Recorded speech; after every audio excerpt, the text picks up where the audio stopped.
paano mahulog ang loob ng lalaki sa laro mo.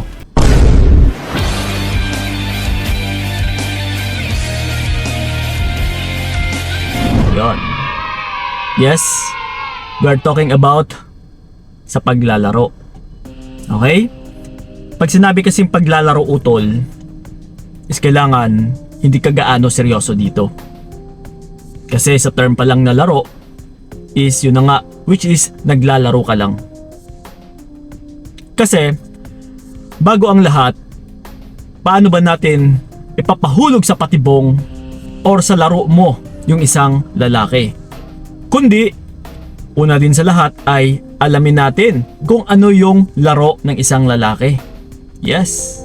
Ito ha, bilang isang lalaki utol, isisiwalat ko po sa inyo kung ano po yung mga laro namin. Kung paano namin pahulugin yung loob ng isang babae. And then kung minsan, dito pa nagkakandara pa yung isang babae, umiiyak, habol ng habol, or nagmamakaawa. So ito ngayon, kailangan muna natin is alamin kung ano yung gaming tactic ng isang lalaki.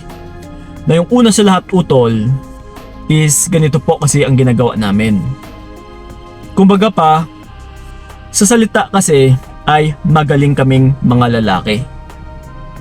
Sa totoo lang is kami po yung mas magaling magmanipula versus sa babae.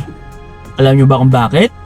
Kasi kami mga lalaki, pinanganak talaga kami na yung gawain namin ay yung manligaw sa isang babae. So sa panliligaw pa lang kasi utol, lahat po ng mga lalaki na dumadaan sa panliligaw ay pinag-aaralan po namin yan. Kung paano pahulugin yung loob ng babae. So ngayon, is once na napag-aaralan ito ng lalaki, na yung iba nga is alam na alam talaga nila or alam na alam namin na sa pamamagitan lang din kasi ng salita ay nahuhulog yung loob ng isang babae. Yes.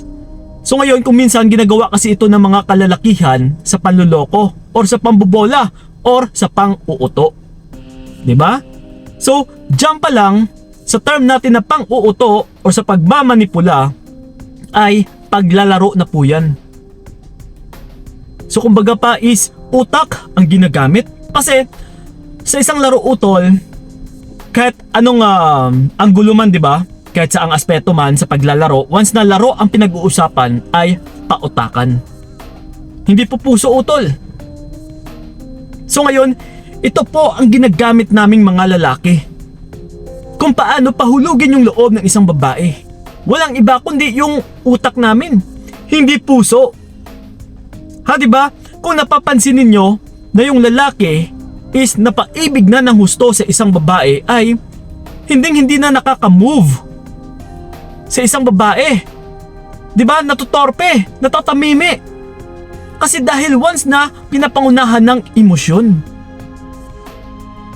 So ngayon, kung minsan kasi is namamaster na ito ng mga kalalakihan.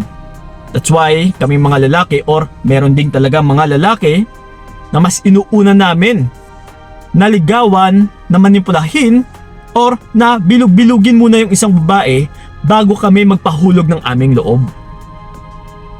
So ganun po ang laro namin. That's why kailangan nyo ring mag-ingat. Kasi kung minsan, once na mahulog na yung loob ng isang babae, di ba? Hindi ninyo mabamalayan, hindi ninyo malalaman kung ano ba talaga yung pinakapakay or motibo ng isang lalaki. Kasi sa panliligaw niya, bilang isang seryoso or bilang isa ding manggagamit or naglalaro lang ay pareho ang pinapakita. Yes, utol, parehong-pareho talaga. Na hindi mo alam kung bakit niya ito ginagawa. Which is sa tatlong bagay lang naman. Love, sex, and money. Oy, teka lang, naniligaw siya. Ano kaya yung pakay ng lalaking ito? Yes. So, pero yung actions na pinapakita ng isang manliligaw ng pagkukort sa'yo is pareho lang. So that's why kailangan mo talaga mag-ingat. Kasi nga, kung minsan, kung kailan na mahulog yung loob ng isang babae, ay dito ka na mabubulagan. Hindi mo na alam. Ginagamit ka na lang pala. Na hindi mo alam is pinagsasamantalahan ka lang pala ng isang lalaki. Or pinapakinabangan ka lang.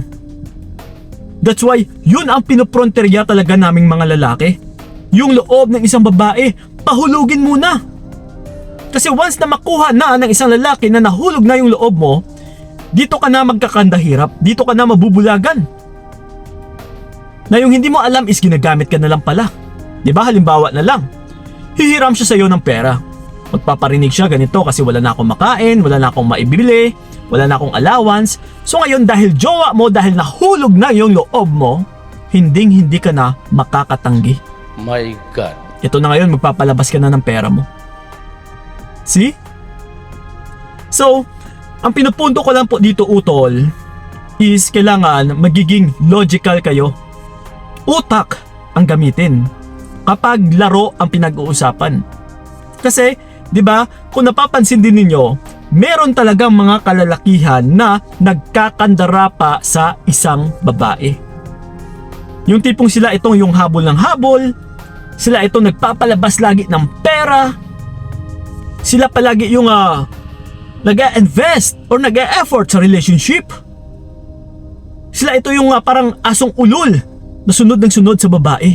Oh no! So ano ba yung meron sa babae na ito? Which is yung babae na marunong maglaro para pahulugin yung loob ng isang lalaki sa pamamagitan na hindi rin puso ang ginagamit kundi utak. Once kasi na mautak yung isang babae, utol, ay magiging asong ulol din talaga yung isang lalaki.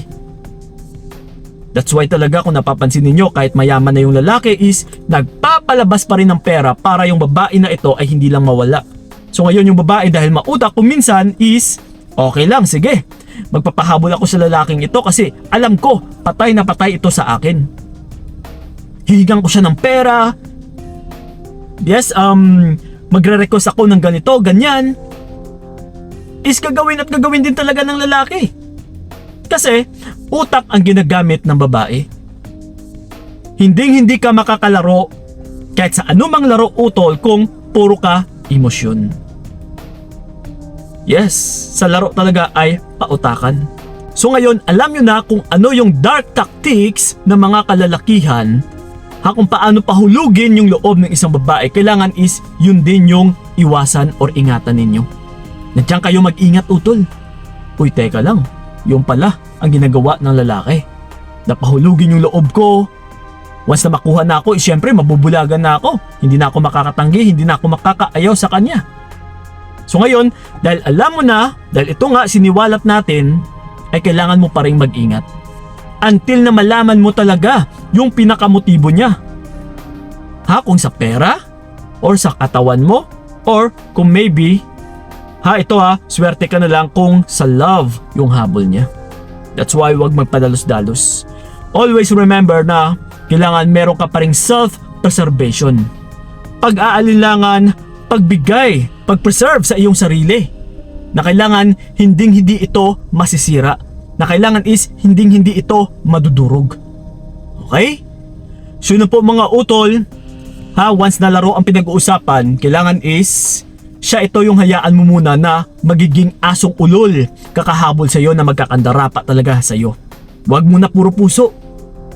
Unahin mo talaga na yung lalaki yung maunang mahulog yung loob para sa iyo.